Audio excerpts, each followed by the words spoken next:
Donasi dakwah Yufid. Yuk berikan amal jariah terbaik Anda untuk dakwah dan pendidikan Islam.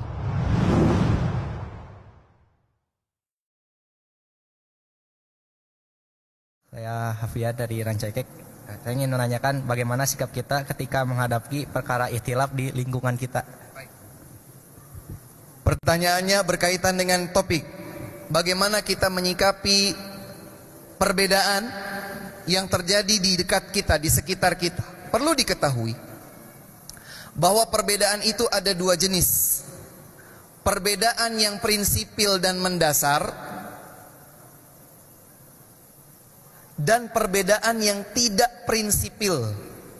Perbedaan pada perkara yang prinsip dengan perbedaan yang bukan prinsip. Sebelum memberikan contoh real, saya berikan analogi terlebih dahulu. Ada dua orang insinyur menjadi tim terbangunnya masjid atau sebuah gedung ini misalnya. Mereka berselisih pada dua hal. Mereka berbeda pendapat pada dua hal. Hal yang pertama adalah perbedaan mereka. Si A berkata, bangunan ini sebesar ini tidak perlu ventilasi. Semuanya tembok. Cukup berikan saja satu pintu keluar masuk. Si B dalam satu tim berkata, nggak mungkin. Namanya gedung harus ada ventilasi selain pintu.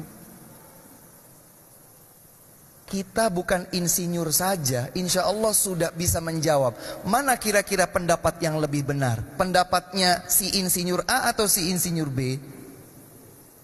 Kenapa? Karena urusan ventilasi sesuatu yang disepakati. Prinsip harus ada sebuah gedung akan menjadi sehat, nyaman, representatif kalau sirkulasinya baik. Begitu kan? Ini hal yang pertama. Mereka juga berselisih pada hal yang kedua.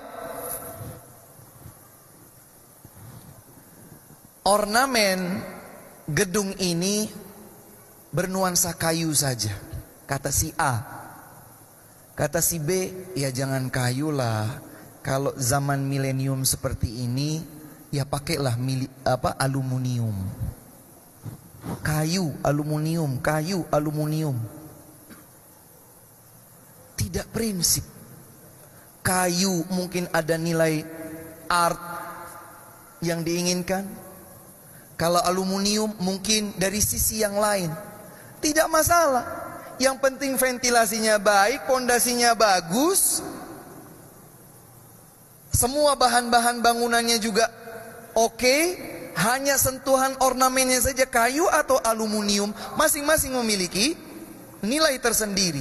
Maka kita tidak bisa bilang bahwa si A lah yang benar atau si B lah yang benar. Masing-masing memiliki kemungkinan benar. Analogi ini bisa membantu kita untuk memahami perbedaan dalam lingkup agama. Ada perbedaan yang bersifat prinsip, dan ini tidak boleh terjadi. Tidak boleh terjadi. Misalnya perbedaan bahwa para sahabat itu seluruhnya atau mayoritasnya murtad. Sebentar. Terus akan kita kemanakan sekian banyak ayat dalam Al-Quran? Tidak usah kita hadirkan yang banyak itu. Cukup satu saja. Ayat 100 dalam surat At-Taubah. Dalam surat 9 ayat 100. Allah subhanahu wa ta'ala berfirman, "Was-sabiqunal awwalun minal muhajirin wal ansar." Yang terdepan, yang terdahulu dari kalangan muhajirin, dari kalangan ansar. Siapa berarti? Para sahabat. Tidak ada yang maksudnya yang lain, tidak ada, hanya para sahabat. Walladzina taba'uhum bi ihsan, dan yang mengikuti mereka dalam kebaikan. Kemudian Allah menyatakan radhiyallahu anhum wa radu'an. Allah ridha kepada mereka, mereka juga ridha kepada Allah. Wa a'adda lahum jannat, dan Allah telah siapkan bagi mereka surga-surga. Khalidina fiha abada, mereka akan kekal abadi di dalam surga. Mungkinkah Allah ridha kepada seorang murtad? Tidak mungkin. Mungkinkah Allah akan siapkan surga bagi seorang yang murtad? Tidak mungkin. Maka kita lebih percaya ayat ini atau kesimpulan, pendapat, justifikasi sebagian orang meskipun atas nama Islam menyatakan bahwa para sahabat murtad. Ini tidak perlu diperdebatkan. Jelas Allah yang benar dalam Al-Quran, mereka keliru. Berapa persen kelirunya? 100%. Tidak boleh terjadi perbedaan dalam hal ini. Para sahabat Nabi Muhammad SAW tempatnya di surga. Pasti Ustaz, pasti. Masa kita ragu terhadap firman Allah? Tidak boleh kita ragu. Tempatnya para sahabat Nabi di surga. Titik. Itu yang Allah tetapkan dalam Al-Quran. Dalam banyak sekali ayat yang persis tadi. Mudah untuk dilihat. Surat At-Taubah ayat 100. Jadi kalau ada seseorang berselisih dengan kita dalam hal prinsipil ini, kita bilang ini perselisihan yang tidak perlu dilihat.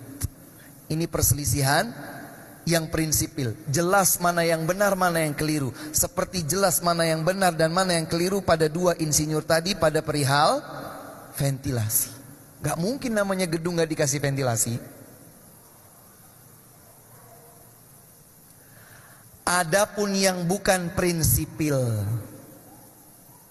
pada rincian permasalahan fikih, tata cara pelaksanaan cabang-cabang ibadah,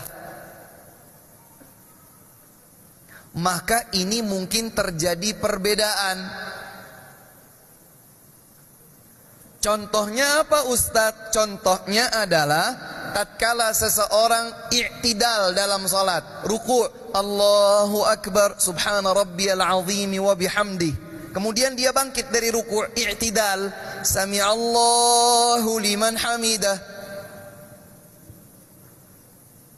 Yang satu mengembalikan tangannya terposisi di dada, yang satu terjulur ke bawah. Sama atau beda? Sama atau beda? Beda. Membatalkan sholat mereka atau tidak? Mengeluarkan mereka dari Islam atau tidak? Menjadikan mereka mengingkari ayat tertentu atau hadis tertentu atau tidak? Berbeda. Lantas bagaimana kita menyikapi perbedaan itu Ustadz? Surat An-Nisa ayat 59. Fa in tanaza'tum fi syai', jika kalian berselisih pada sesuatu, farudduhu ilallah, kembalikan kepada Allah, kepada Al-Quran, war Rasul, kembalikan kepada Rasul, kepada sunnah-sunnahnya. Yang paling dekat dengan ayat Al-Quran, yang paling dekat dengan hadis Nabi, itulah yang benar. Meskipun tidak pada permasalahan prinsipil. Jadi menyikapinya adalah sesuai dengan objek permasalahan yang sedang dibahas. Dan itu semua subhanallah kembali lagi kepada satu ajakan. Apa itu? Belajar. Agar kita jadi tahu mana yang prinsip, mana yang bukan. Mana yang akar, mana yang cabang. Mana yang membuat kita harus bersikukuh di atas prinsip kebenaran, mana yang masih mungkin kita berikan kelonggaran. Ini semua tidak bisa dijawab, tidak bisa disikapi kecuali dengan ilmu.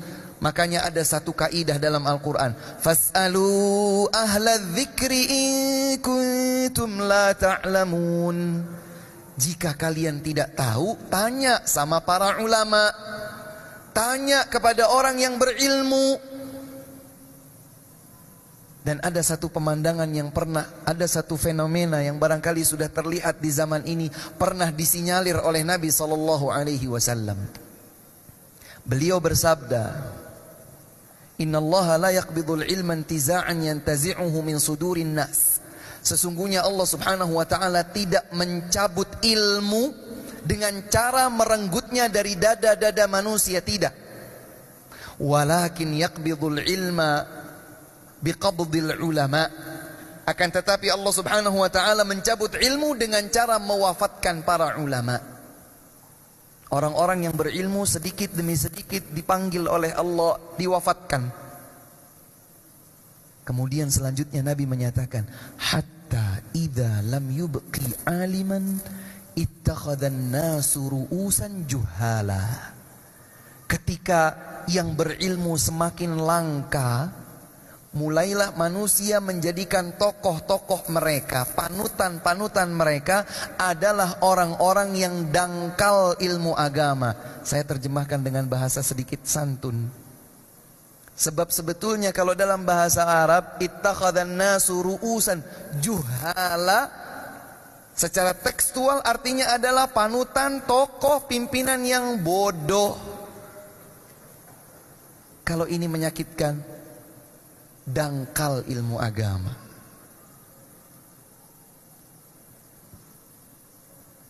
Jadilah para panutan yang diacungi jempol itu justru dari kalangan orang yang dangkal ilmu agama. So, apa yang terjadi? Fasu'ilu, karena mereka sudah terlanjur dianggap sebagai tokoh panutan, maka mereka akan ditanya tentang agama. Pak, apa hukumnya ini? Bagaimana menurut Bapak itu? Mereka ditanya.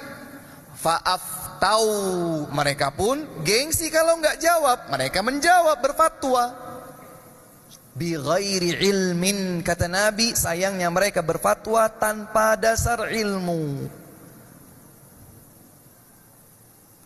Lalu berakhir seperti apa? Fadallu wa adallu. Mereka tersimpang dan mereka dapat menyimpangkan banyak orang.